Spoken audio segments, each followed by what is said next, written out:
வணக்கம் அனைவருக்கும். இன்றைக்கி வந்து நம்ம நம்ம சினிமா துறைக்கும் அரசியலுக்கும் என்ன சம்மந்தம், அந்த ரெண்டுத்துலேயும் இருந்தவங்களாம் வரலையா, சினிமாவில் இருந்த அரசியலுக்கு வந்து ஜெயிக்கலையா, நீங்கள் ஏன் விஜய் அண்ணா மட்டும் குறை சொல்கிறீங்க, விஜய் அண்ணாவுக்கு வந்து அரசியலில் அனுபவம் இல்லைன்னு ஏன் எங்களை வந்து பெருசாக பேசுகிறீங்க அப்படின்னு நிறைய பேர் கமெண்ட்ஸும் நிறைய விவாதங்கள் ரீல்ஸ்லாம் போயிட்டுருக்கு. அதற்காக ஓரளவு புரிகிற அளவுக்கு ரொம்ப ஷார்ட்டாக நான் சொல்லிடுறேன். இப்போ சினிமா துறையை பொறுத்த வரைக்கும் அறிஞர் அண்ணா, முத்தமிழ் அறிஞர் கலைஞர், அதுக்கப்புறம் புரட்சித் தலைவர் எம்ஜிஆர், புரட்சித் தலைவி ஜெயலலிதா, புரட்சி கலைஞர் விஜயகாந்த், இன்றைய முதலமைச்சர் விஜய், எல்லாரும் சினிமா துறையில் சம்மந்தப்பட்டவங்க. இப்போ ரெண்டு பேரை தவிர்த்து பாக்கி எல்லாருமே மக்கள்கிட்ட திரையில் திரை கேமராவுக்கு முன்னாடி இருந்து மக்கள்கிட்ட பிரபலமானவங்க. மற்ற ரெண்டு பேர் திரைக்கு பின்னாடி இருந்தவங்க. ஸோ இதுதான் அவங்க ரெண்டு பேருக்குள்ள வித்தியாசம். அதில் இன்னொரு வித்தியாசம் இருக்குது. கலைஞர் அவர்களோ அறிஞர் அண்ணாவோ சினிமாவில் பயணித்தது காரணம் சினிமாவில் முன்னுக்கு வரணுங்கிறது கிடையாது. அவங்க நோக்கம் சினிமா இல்லை, அரசியல் மக்களுக்கான சமூக நீதி, சமூக முன்னேற்றத்துக்காகத்தான் அவங்க அரசியல்னு போனாங்க. அதில் அவங்களுடைய கொள்கைகளை மக்கள்கிட்ட சேர்க்கறதுக்காகவும் செல்வத்துக்கு ஆஸ்யூஷுவல் பணத்துக்காகவும் தான் அவங்க அந்த சினிமாவை பண்ணாங்க. அதுக்கப்புறம் எம்ஜிஆர் அவர்கள் வந்து திராவிட முன்னேற்ற கழகம் பெரும்பாலும் யூஸ் பண்ணது மக்கள்கிட்ட தங்களோட கொள்கைகளையும் மக்கள் அந்த பழைய ஆட்சியில் இருக்கிற அவலங்களையும் மக்கள்கிட்ட தெரியப்படுத்துறதுக்காக சினிமாவில் அவர்களுக்கு இருக்கிற பிரபலத்தை பயன்படுத்திக்கிச்சு. அதை விட முக்கியமாக எம்ஜிஆர் அவர்கள் அந்த கட்சிக்காக ஒரு தொண்டனா தன்னோட பணியாக நினச்சி செஞ்ச விஷயந்தான் சினிமாவில் திமுக ஆதரவாக பேசுனதும் பிரச்சாரம் பண்ணதும், ஒரு பொதுக்கூட்டத்தில் கலந்துக்கிட்டதோ, வேட்பாளர்களை ஆதரித்து பிரச்சாரம் பண்ணதோ எல்லாத்துக்கும் காரணம் அந்த திமுகங்கிற கட்சிக்காக ஒரு தொண்டனா தன் உழைப்பை கொடுக்கணுன்னு உழைச்சதோட வெளிப்பாடு. இதில் தான் அவர் அரசியல்னா என்ன, அட்மினிஸ்ட்ரேஷன்னா என்ன, அமைச்சரவைனா என்ன, அமைச்சரோட பங்கு என்ன, அதிகாரிகள் பங்கு என்ன, ஒரு ஸ்கீம்ஸ் எப்படி ஆரம்பிக்கணும், அது எப்படி மக்கள்கிட்ட கொண்டு போய் சேர்க்கலாம், அதில் எதிர்கட்சி தலைவருடைய பங்கு என்னான்னு சொல்லிட்டு எல்லா விஷயத்தையும் எம்ஜிஆர் அவர்கள் கற்றுக்கிட்டது அங்கே தான். அதே தான் ஜெயலலிதா அவர்களுக்கும் அவரை தொடர்ந்து ஜெயலலிதா அவர்களும் அந்த கட்சியில் வந்தாங்க. அந்த கட்சியில் வந்து அவங்கக்கிட்ட கொள்கை பரப்பு செயலராக இருந்தது மட்டும் இல்லாமல் டெல்லி அரசை கொஞ்ச நாள் பார்த்துக்கிட்டாங்க எம்பியாக. அதுக்கப்புறம் அந்த கட்சியில் இருக்கும் போது அவங்க கற்றுக்கிட்ட நிறைய விஷயங்களை வச்சு தான் பின்னாட்களில் அவங்க 91-96 வரைக்கும் அரசியல் ஆட்சியில் இருந்தாலும் பல கெட்ட பேர், நிறைய ஊழல் வழக்கு அந்த மாதிரிலாம் நிறைய வந்து ஆட்சி பெரிய தோல்விக்கு அப்புறம் மறுபடியும் 2001 ஆட்சி பிடிக்கிறதுக்கு காரணம் என்னென்னா அவங்க அரசியல் ஆளுமை, அரசியல் அறிவு. இப்போ நான் சொன்ன இந்த எத்தனை பேரும் புரட்சி கலைஞர் விஜயகாந்த் அவர்களும் அப்படித்தான் அரசியல் செஞ்சார். அவரும் எதிர்கட்சி தலைவர் வரைக்கும் வந்தார். இவங்க எல்லாருமே கண்டினியூஸாக இந்த எல்லா இடத்துலையும் ஆப்போசிட்டில் இருந்த ஒரு ஆள் யாருன்னா முத்தமிழ் அறிஞர் கலைஞர். அவர் வந்து ஒரு அரசியல் லெஜண்ட். அதுக்கு காரணம் என்னென்னா ஆளுங்கட்சியோ எதிர்கட்சியோ பவருங்கிறது அப்புறம் அந்த கட்சியை, கொள்கையை, தொண்டர்களை எப்போவுமே தன்னுடைய கட்டுப்பாட்டில் தன்னுடைய அரவணைப்பிலே வச்சுருந்ததுனால தான் திராவிட முன்னேற்ற கழகத்தை இன்றைக்கி இல்லை நாளைக்குமே நீ யாராலையும் எதுவும் பண்ண முடியாது. அது காரணம் என்னென்னா கட்சி தொண்டர்களும் கட்சியும் முழுக்க கொள்கையாலும் கொள்கைக்கான தலைவனையும் முன்னிறுத்துகிற கட்சியாக அதை வடிவமைச்சு கொண்டு போயிட்டார் கலைஞர் அவர்கள். இப்போ கலைஞர்களுக்கு அவர்களுக்கு மு.க. ஸ்டாலின் அவர்கள் வந்ததுக்கு பிறகும் அவரும் அதே தான் செய்தார். அந்த கொள்கை தான் முன்னாடி, மற்றதெல்லாம் அப்புறம். இந்த விஷயத்தை இப்போ அதே தான் அடுத்தது உதயநிதி ஸ்டாலின் அவர்களையும் கொண்டு போகிறாங்க. இப்போ நீங்கள் கேட்கலாம், இது வந்து அடுத்தடுத்து வாரிசு அப்படி சொல்கிறாங்க. இங்கே பிரச்சனை வாரிசு இல்லை. வாரிசுன்னு ஒரு அரசியலை பொறுத்த வரைக்கும் ஜனநாயகத்தில் வாரிசுங்கிற வார்த்தையே போலி.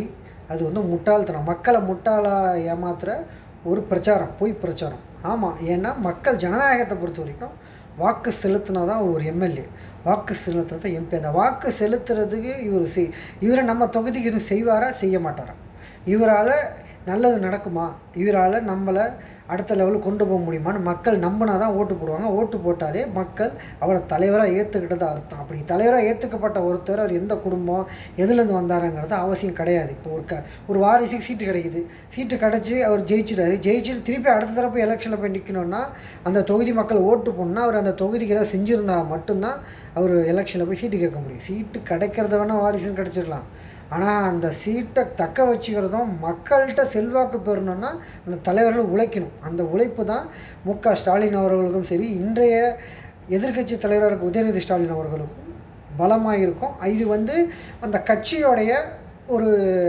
அடுத்த கட்ட தலைமைக்கான ஆரம்பம்னு வச்சுக்கோங்களேன். இப்போ இதில் நம்ம விஜய் அவர்களை இதில் ஏன் நம்ம விமர்சனம் பண்ணுறோம், அவர் ஏன் அவரும் ஒரு எல்லாருமே நடிகை, ஏன்னா விஜய் அவர்கள் அரசியல் இது வரைக்கும் செஞ்சதே இல்லை.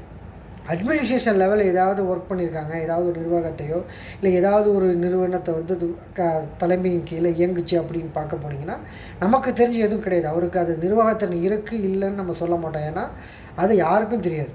ஆனால் அவர் வெளிப்படையாக இப்போ விஜயகாந்த் அவர்களுக்கு எல்லாம் என்ன சொல்லுவாங்கன்னா, ரசிகர் நடிகர் சங்க கடன் அடைச்சார், நடிகர் சங்கத்தை திறன்பட நடத்திட்டு போனார் அப்படின்னா அது ஒரு மிகப்பெரிய பணப்புழக்கம் உள்ள ஒரு துறை. அந்த துறையில் பெரிய நடிகர்கள் சின்ன நடிகர்கள் அனைவரையும் ஒத்துழைச்சு அங்கே இருக்கிற பல பிரச்சனைகளையும் தாண்டி அந்த நடிகர் சங்கத்தை அடுத்த லெவலுக்கு கொண்டு போனது ஒரு நிர்வாகத்திறன், தலைமை பண்பு. அந்த தலைமை பண்பை அவர் இப்போ விஜயகாந்த் அவர்களை விட பெரிய நடிகர்களாக கமல்ஹாசன் அவர்களும் ரஜினி அவர்களும் இருந்தாங்க.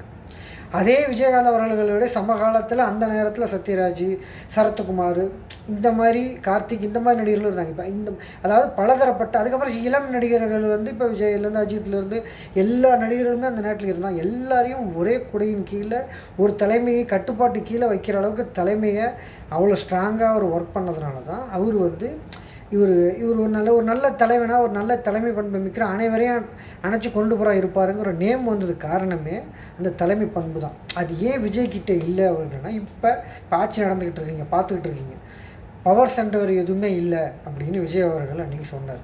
ஆனால் இன்னைய பவர் சென்டர் யாருன்னா அமைச்சர் ஆதவ அர்ஜுனா. ஒரு கட்சியிலேருந்து ஒரு எம்எல்ஏ ரிசைன் பண்ணுறாங்க, நேராக ஆதவ அர்ஜுனா பார்க்குறாங்க, கட்சி கார்டு வாங்குறாங்க. இது எல்லாமே இதில் நடக்குது, தலைமைச் செயலகத்தில் நடக்குது. அதுக்கப்புறம் விஜய் அவர்கள்ட்ட அப்ரூவல் வருது. இப்போ மொத்த அட்மினிஸ்ட்ரேஷன் ஒரு பிஸ்னஸ் மீட்டாக இருக்கட்டும், ஒரு நல்ல எல்லா விஷயத்தையும் ஆதவ அர்ஜுனா தான் பண்ணுறாரு. முதலமைச்சர் அவர்கள் இருக்கார், அவ்வளோதான். இப்போ இதே நீங்கள் திமுக ஆட்சியிலையோ இல்லை அதிமுக ஆட்சியிலையோ அப்படி கிடையாது. அதிமுக ஆட்சியில் எடப்பாடி செஞ்சுட்டு இருந்தார். திமுக ஆட்சியில் அஃப்கோர்ஸ் உங்களுக்கு தெரியும், நான் நம்ம முன்னாள் முத்துவேல் கருணாநிதி ஸ்டாலின் அவர்களை பற்றி நான் புதுசாக எதுவும் சொல்ல விரும்பலை. ஏன்னா அவர் எந்த அளவுக்கு ஆட்சித்திறனில் இருந்தாருங்கிறது இந்தியாவே பேசுது, தமிழ்நாட்டில் இந்தியாவே பேசுது. இந்தியாவுக்கே ஒரு பெரிய அதிர்ச்சி தான் அவருடைய இந்த எலெக்ஷனில் திமுக தோற்றோட தோல்வி. இந்தியாவுக்கே ஒரு அதிர்ச்சி. என்ன காரணம்னா, ஒரு கட்சி, ஒரு ஆட்சி, ஒரு மாநிலத்தை அடுத்த கட்ட முன்னேற்றத்தை நோக்கி கொண்டு போகும்போது இந்த மக்கள் எதை பார்த்து இவருக்கு வாக்களித்தாங்கன்னு தான் ஷாக் ஆகியிருக்காங்க வெளியே எல்லாருமே. ஒரு மாற்றம். இப்போ நீங்கள் கேட்கலாம், இப்போ திமுகவில் தப்பே நடக்கலையா, தப்பு நடந்ததை வச்சு தானே இவர் ஓட்டு கேட்டார், அதனால தானே ஒரு ஓட்டு வந்துச்சு, அப்படி தானே இவர் ஜெயிச்சார் அப்படின்னா, தப்பு நடக்கலையா? நடக்குது. இப்போ தாவேக்கா ஆட்சியில் தப்பு நடக்கலையா? தாவேக்கா கட்சிக்காரங்க தப்பு பண்ணலையா? தாவேக்கா கட்சிக்காரங்க லஞ்சம் வாங்கலையா, மிரட்டலையா? அப்போ என்னப்பா, அப்போ அது ஏன் திமுகவில் இருக்கும்போது மட்டும் பெருசாக பண்ணு? சிம்பிள். ஒரு கட்சி ஆளுங்கட்சியாக இருக்கும்போது அந்த கட்சி நல்லதை சொல்லி அவர் எதிர்கட்சி ஓட்டு கேட்கும், குறைகள் தானே சொல்ல முடியும். அப்படி குறைகளை சொல்கிறத விட ஆதாரபூர்வமான தவறை அவங்க சுட்டி காட்டல. இது வரைக்கும் சொன்னதெல்லாம் குறை தான். சட்டம் ஒழுங்கு, கொலை கொள்ளை நடக்குது, பெண்கள் பாதுகாப்பு, இது எல்லாமே அந்த அரசு மேலே சொல்லப்பட்ட குற்றச்சாட்டு தானே ஒழிய நிரூபிக்கப்பட்டது கிடையாது. இப்போ அது குற்றச்சாட்டுங்கிறதுக்கு சிறந்த உதாரணம், இப்போ தாவேக்கா ஆட்சியில் பெண்களுக்கு எதிராக நடத்தப்படுற குற்றங்கள் ஏன் இன்னும் குறையல, அதிகமாக இருக்குன்னு ஏன் சொல்கிறாங்க, ஏன் நீங்கள் எல்லாம் விமர்சனம் பண்ணுறீங்கன்னு கேட்குறீங்கன்னா, நடக்கவே நடக்காதுன்னு சொல்லி தான் நீங்கள் வந்தீங்க. அப்படி நான் சொன்னது தப்பு. எந்த ஆட்சியிலையுமே தனி மனிதன் ஒழுக்கம் இல்லைன்னா தவறுகள் நடக்கும். அது அரசால் எந்த அளவுக்கு கண்ட்ரோல் முடியுமோ அந்த அளவுக்கு தான் கண்ட்ரோல் பண்ண முடியும். எல்லா மனசுக்குள்ளேயும் பூந்து திருத்தி நல்லவனாக மாற்றுற எந்த அரசாலையும் முடியாது அப்படின்னு அவர் ஒத்துக்கணும். அது ஒத்துக்காத வரைக்கும் இந்த விமர்சனம் வரத்தான் செய்யும். ஏன்னா நீங்கள் இன்ஸ்டாகிராமில் விட்ட அந்த ஃபயரில் நிறைய பொய் அடித்து விட்டீங்க. நான் வந்த அடுத்த நாளே நடக்காது. தாவக்காக ஒரு ஆள் பேசியிருக்காரு, திமுக ஆட்சியில் பேசியிருக்காரு, பெண்கள் நடமாடவே முடியல, நைட்டில் பசங்க வெளியில் போக முடியல, இப்படி தான் ஆட்சி நடத்துவீங்களா? அதே நபர் அடுத்த ஒரு வீடியோ போடுறாரு, இப்போ பெற்றோர்கள் குழந்தைங்களை பாதுகாப்பாக பார்த்துக்கணும். ஏண்டா பைத்தியக்காரங்களா, திமுக ஆட்சியில் அரசாங்கம் எல்லாரையும் பாதுகாக்கணும் சொன்னீங்க, ஓகே. தியாவை ஆட்சியில் அதே தானே சொல்லணும். இப்போ மட்டும் பெற்றவங்க பாதுகாக்கணும், நீங்கள் இதுக்கு ரிசைன் பண்ணிட்டு போங்க, நாங்களே பார்த்துக்குறோம் கேட்கணுன்னு நமக்கு தோணுதில்ல. இது காரணம் என்ன? நிர்வாக அந்த அந்த பெரிய மிகப்பெரிய ஒரு குழப்பத்தில் தான் இந்த அரசு நடந்துக்கிட்டு இருக்குது. காரணம் என்னன்னா, அதிகாரிங்களை வேலை வாங்குகிற நிர்வாகத்திறன் இந்த புதிய அரசுக்கு இன்னும் வரல. அது வருமா வராதான்னு நான் சொல்ல மாட்டேன், அது நமக்கு தெரியாது. ஆனால் அனுபவம் இல்லாதோடைய வெளிப்பாடு தான் இது. இப்போ நான் எதிர்கட்சியெலாம் டைம் கொடுத்துட்டு நீங்கள் விமர்சிக்கிறீங்கன்னா, எதிர்கட்சியெல்லாம் டைம் கொடுத்தது நீங்கள் உங்களோட மாநிலத்தை தொழில்துறையில் அடுத்த கட்ட முன்னேற்றம் கொண்டு போய் மணி ஃப்ளோவை அதிகமாக்கி தமிழ்நாட்டுடைய வருமானத்தை அதிகப்படுத்தி உங்கள் தேர்தல் வாக்குறுதிகள் 2500 காசு, 4000 இளைஞர்களுக்கான உதவித்தொகை, விவசாய கடன் முழுமை ரத்து, 6 சிலிண்ட்ரு, தங்க நகை, மோதிரம், பட்டுப்புடவை, இது எல்லாமே நீங்கள் தரேன்னு சொன்னதை நீங்கள் உங்கள் ஸ்கீம்ஸ்லாம் ரெடி பண்ணி உங்களுடைய நிர்வாகத்திறனை அதிகப்படுத்தி அதுக்கப்புறம் நீங்கள் 6 மாதத்துக்கு அப்புறம் நீங்கள் ஒரு திட்டமாக இம்ப்ளிமெண்ட் பண்ணுங்கிறதுக்காக நாங்கள் நம்புகிறோம். அதுக்காக நாங்கள் டைம் கொடுக்குறோம் தான் சொன்னோம். சட்டம் ஒழுங்குக்கு சொல்லலை. சட்டம் ஒழுங்குக்கு உங்களுக்கு டைமே தேவையில்லை. நீங்கள் ஆட்சிக்கு வந்ததுலேருந்து போலீஸ் துறை உங்கள் கையில், காவல்துறை முதலமைச்சரோட நேரடி கட்டுப்பாடு. இப்படி தானே நீங்கள் ஸ்டாலின் அவர்களை விமர்சிங்க. ஸ்டாலின் அவர்கள் தானே போலீஸ் இருக்குது, அவர் என்ன பண்ணிக்கிட்டு இருக்கார், சிஎம் விஜய் என்ன பண்ணிகிட்டு இருக்காரோ அதை பண்ணலை ஸ்டாலின் அவர்கள். அவர் இன்னும் வேகமாக வேலை செஞ்சார், வருத்தம் தெரிவித்தார், தப்பு பண்ணவங்கள உடனே கைது செஞ்சார். இப்போ 70 நாளில் தீர்ப்பு ஒரு குற்றவாளி விளாத்திக்குளம் சம்பவத்தில் தண்டனை அனுபவிச்சுட்ருக்காங்க. இதுதான் ஒரு அரசு செய்ய முடியும் அதிகபட்சம். அதற்கு மேலே மக்களுக்கு பயம் வரும்னா சட்டங்கள் கடுமையாக்கப்படும். இந்த சட்டங்கள் பார்த்து மக்கள் பயந்தால் மட்டும்தான் தப்பை குறைக்க முடியும். ஒரு அரசு எல்லா முயற்சியும் எடுக்கலாம், ஆனால் அது மக்கள் கையில் தான் இருக்குது. சிறந்த உதாரணம் கொரோனா கட்டுக்கடங்காத அப்படி பரவி உலகம் முழுக்க அப்படி ஸ்டாப் பண்ணி பரவிக்கிட்டே இருந்துச்சு. எப்படி ஸ்டாப் ஆச்சு? மக்களால் தான். பரவுனதும் மக்கள் தான் காரணம், ஸ்டாப் ஆனது காரணம் மக்கள் தான். காரணம் என்னென்னா, பரவுறது எப்படி மக்கள் கட்டுப்பாடு இல்லாமல் நார்மலாக இருக்கும்போது பரவுச்சோ அதை தடுத்துறதுக்கு காரணம் மக்களுடைய கட்டுப்பாடு தான். அவங்க மாஸ்க்கு போட்டுக்கிட்டாங்க, ஹேண்ட் க்ளோவ்ஸ் போட்டுக்கிட்டாங்க, ஒருத்தருக்கு ஒருத்தர் இடைவேளை விட்டுக்கிட்டாங்க, கை கழுவிக்கிட்டு அடிக்கடி கை கால் முகத்தை சுத்தம் பண்ணிக்கிட்டு ஒருத்தருக்கு ஒருத்தர் இடைவெளி விட்டு கொரோனா வந்த பேஷண்ட்ஸை தனிமைப்படுத்தி அவங்க தனிமையில் இருந்து தன்னை குணப்படுத்திக்கிறதுக்கு மனசை தயார்படுத்தி இந்த மாதிரி ஒவ்வொரு தனி மனிதனும் அரசாங்கத்துக்கு ஒத்துழைப்பு கொடுத்ததால தான் கொரோனா சீக்கிரமாக கண்ட்ரோல் ஆகி இன்றைக்கி மக்கள் சகஜமான வாழ்க்கைக்கு வந்திருக்கும். இப்போ இந்த இடத்துலையும் அரசு சொல்லலாம், அதை செய்ய வேணாமாங்கிறது மக்கள் தான் முடிவெடுக்கணும். இதுதான் ஒரு கொலை குற்றத்துக்கும் இதுதான் அடிப்படையான விஷயம். அரசு ஒரு சட்டம் இயற்றலாம். இன்னும் சொல்லப்போனால் திமுக ஆட்சியில் போக்சோவிலேருந்து இந்த சிறுமியர்கள் பாலியல் பண்ணால் மரண தண்டனை, ஆயுள் தண்டனை இருந்தால் மரண தண்டனை, 10 வருஷங்கிறது 20 வருஷம், நிறைய குற்றத்தண்டனை பெண்களுக்கு எதிரான குற்றங்களுக்கு எதிராக தண்டனைகளை கடுமையாக்கி சட்டசபையில் தீர்மானம் நிறைவேற்றப்பட்ட திமுக ஆட்சியில் தான். நான் போய் சொல்ல, உண்மை நீங்கள் வேணால் போய் பார்த்து தெரிஞ்சுக்கோங்க. இதில் நம்ம முக்கியமாக இதில் ஏன் நான் சொல்கிறேன்னா, இந்த மாதிரி சட்டத்திட்டங்கள் அரசு செய்கிறத தாண்டி தாவேக்காவால் ஏன் இதை தாக்கு பிடிக்க முடியலை அப்படின்னா, அட்மினிஸ்ட்ரேஷன் லெவலில் அவங்களுக்கு அனுபவம் கிடையாது. இப்போ இது நமக்கு என்ன வருத்தமாக இருக்குன்னா, கேரளாவிலேருந்து பக்கத்தில் தொழில்துறை எடுத்துக்கிட்டிங்கன்னா கர்நாடகா, ஆந்திரா, தெலுங்கானா, இவங்க எல்லாமே தொழில்துறையில் அடுத்தடுத்த புதிய முதலீடுகள் இருக்கிறதுலையும் நமக்கு போட்டியாக மிகப்பெரிய சவால் கொடுத்துக்கிட்டே இருந்தாங்க. இப்போ அதில் நம்ம பின்தங்கி அவங்க முன்ன வர லெவலுக்கு போயிடுச்சு. என்ன காரணம்னா, ஒரு நல்ல ஃப்ளோவில் போய்ட்டு இருந்த ஆட்சி ஸ்டாப் ஆன உடனே எல்லாமே அங்கங்கே ஸ்டாப் ஆகிடுச்சு. இப்போ அதை எடுத்தது எப்படி முன்னுக்கு கொண்டுட்டு போகிறாங்க எப்படின்னு தெரியல. இப்போ தொழில்துறை அமைச்சர்கள் கூட ரீல்ஸ் போட்டு தொழில்துறை அதிபர்கள் வரவேற்றிருக்காங்க. இன்னும் வாங்க தமிழ்நாட்டுக்கு வாங்க, தொழில் தொடங்குறது பண்ணுங்கள். எந்த தொழில் பண்ணுறவங்க, எந்த தொழில்துறை அதிபரும் ரீல்ஸ் பார்த்துட்டு இருக்க மாட்டான். சாதாரண அடிப்படை விஷயந்தான். நீங்கள் தாவக தொண்டர்கள்னு நினச்சிக்கிட்டீங்க எல்லாரையுமே, தப்பு. ஏன்னா இதுக்கு முன்னாடி நீங்கள் போய் ஒவ்வொரு தொழில் நிறுவனங்களையும் அப்ரோச் பண்ணி அட்மினிஸ்ட்ரேஷன் லெவலில் மீட்டிங்ஸ் கண்டெக்ட் பண்ணி அங்கே போய் மீட்டிங்ஸில் எங்கள் கவர்மெண்ட்டு தொழில் தொடங்குறதுக்கு என்னென்ன சலுகைகள் தரோம், என்னென்ன விஷயங்கள் நான் உங்களுக்காக பண்ணி கொடுக்குறோம், நீங்கள் எத்தனை பேருக்கு எங்களுக்கு வேலை தர முடியும், எவ்வளோ நாட்களில் எங்களுக்கு தொழில்துறை ஆரம்பித்து நீங்கள் வேலையை ஆரம்பிங்க, இந்த மாதிரி நேரடி மீட்டிங்கு நேரடியாக தொழில்துறையை கான்டாக்ட் பண்ணுற விஷயத்தை தான் பயன் தருமே ஒழிய ரீல்ஸ் போட்டால் ஃபயர் விடலாம், தொழில்துறைங்க ஆரம்பிக்க முடியாது. அதை முதல்ல புரிஞ்சுக்கங்க. இது மக்களுக்கு தான் இது ரொம்ப கஷ்டகாலம். ஏன்னா நீங்கள் தான் அதை புரிஞ்சுக்கணும். நான் சொல்கிறது எல்லாமே நடைமுறையாக நடந்துகிட்டு இருக்கிறது தான் சொன்னேன். இப்போ இந்த திரைத்துறைக்கும் ஏன் விஜய் அவர்களை மட்டும் நம்ம அரசியல் இப்போ ஒருவேளை அவர் எதிர்கட்சியை வந்ததான்னு வச்சிங்களேன், இப்போ என்ன பண்ணியிருப்பார்?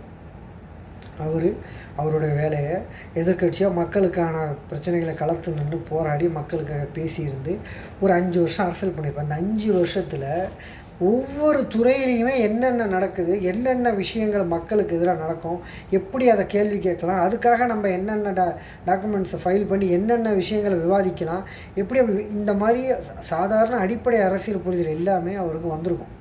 பட் அது எதுவுமே இல்லை. நேராக சீஃப் மினிஸ்டர் ஆனதோட விளைவு என்னன்னா, அடிப்படை பிரச்சனைகள் புரியலை அல்லது தெரியலை. அதை சரி செய்கிறதுக்காக ஒரு கரெக்டான ஒரு வழிகாட்டு குழு இருக்கான்னு கேட்டால் கிடையாது. இப்போ வரைக்கும் இல்லை.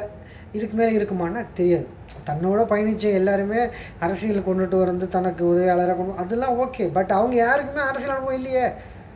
கட்சியில் இருக்கிற வேறு கட்சியிலேருந்து அங்கே வந்தவங்களும் அரசியல் அனுபவம் இருக்குது. ஆனால் அவங்களுக்கும் தலைமை அனுபவம் இருக்கா அப்படின்னு கேட்டால் கிடையாது. அதுதான் இங்கே பிரச்சனை. இப்போ அதே இப்போ அதில் இன்னொரு விவாதமும் போயிட்டுருக்கு. சிறுபான்மை கட்சிகள் எல்லாம் தாவேக்காவோட கூட்டணி வச்சு அமைச்சர்கள் எல்லாம் சேர்ந்துட்டாங்க, அதனால் அவங்களுக்கு ஆதரவு போயிடுச்சுன்னு சில முட்டாள்தனமான வீடியோஸ் நான் பார்த்துட்ருக்கேன். இஸ்லாமியர்களும் கிறிஸ்தவர்களும் திமுகவில் அன்னைக்கும் இருந்தாங்க, இன்றைக்கும் இருக்காங்க, நாளைக்கும் இருப்பாங்க. அது காரணம் என்னென்னா திமுகவுடைய மதசார்பற்ற கொள்கை. அந்த கொள்கையை எந்த விதத்துலையும் திமுக சமரசம் செய்யாத வரை திமுகவோடு தான் அனைவரும் இருப்பார்கள். இப்போ திமுக நிறைய இடங்களில் முஸ்லீம்ஸ் வாக்கு வாங்கி ஜெயிச்சிருக்குன்னா அதுக்கு காரணம் திமுகவில் இருக்கும் இஸ்லாமிய வாக்காளர்கள், இஸ்லாமிய தொண்டர்கள் தான் அந்த வெற்றி காரணம். அது ஒரு இஸ்லாமிய கட்சியோட தொண்டர் அப்படிங்கிறது நீங்கள் சொன்னீங்கன்னா அது உங்களோட அறியாமை. இஸ்லாமிய கட்சி இருக்கிறதுனாலே எல்லா இஸ்லாமியர்களும் அந்த கட்சியில் இருக்காங்கன்னா கிடையாது. அந்த கட்சியில் இஸ்லாமியர்கள் இருக்காங்க. அதே மாதிரி அதிமுகலையும் இருக்காங்க, திமுகலையும் இருக்காங்க. இப்போ அதிமுகலையும் அந்த மாதிரி இருந்தாங்க. இப்போ ஒருவேளை இந்த எலெக்ஷனில் பிஜேபியோட எடப்பாடி ஒரு கூட்டணி வைக்காமல் இருந்திருந்தால் இந்த ரிசல்ட் இப்படி இருந்திருக்காது. ஆளுங்கட்சியாக திமுக மறுபடியும் வந்திருக்கும், எதிர்கட்சியாக அதிமுக வந்திருக்கும், 3வது இடத்துக்கு தான் தாவேக்கா தள்ளப்பட்டிருக்கும். என்னப்பா இப்படி சொல்கிற அழலாம்? காரணம் என்னென்னா அதிமுக மேலே அந்த அனுபவம், அந்த ஆதரவு தெரிவிக்கணும் மனநிலை இருந்த நிறைய சிறுபான்மையர்கள் அதிமுக பிஜேபியோட போன ஒரே காரணத்துக்காக அவங்க தாவேக்கா பக்கம் மாறிட்டாங்க. ஏன் அவங்க திமுக பக்கம் மாற வேண்டியதுன்னா, ஏன்னா அதுக்கு நான் பாசிபிலிட்டி ரொம்ப நாளாக திமுக எதிர்த்து அதிமுக எதிர்த்து திமுக அரசியல் பண்ணிகிட்டு இருக்காங்க. அப்போ அவங்களுக்கு ஆப்ஷன் 2 பேரில் ஒரு ஆள் இருக்கும்போது இப்போ 3வது ஒரு ஆப்ஷன் வரும்போது அங்கே போயிட்டாங்க. அதனால தான் திமுகவோடைய சிறுபான்மையர்கள் வாக்கு எந்த விதத்துலேயும் அடி விடலை, பாதிக்கப்படலை. அதிமுகவோட வாக்கு தான் பெரிய லெவலில் அடி வாங்கி அந்த பக்கம் போயிடுச்சு. அது போகாமல் இருந்திருக்கிறது காரணம் இந்த கூட்டணி கணக்குகளில் எடப்பாடியார் அவர்கள் சறுக்குனது தான்.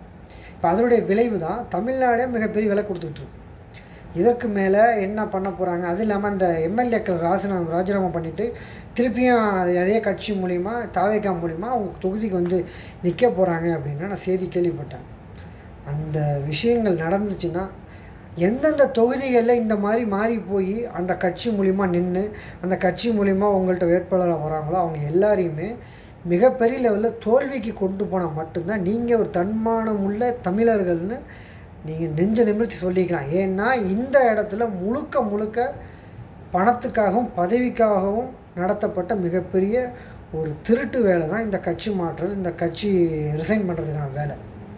ஏன்னா தாவேக்காவுக்கு ஆதரவு இருக்குது, ஆட்சி அமைச்சிட்டாங்க. அவங்க தூய்மையான கட்சி இல்லைங்கிறத பல சம்பவங்கள் நிரூபிச்சிட்டாங்க. இது மிகப்பெரிய சம்பவம்.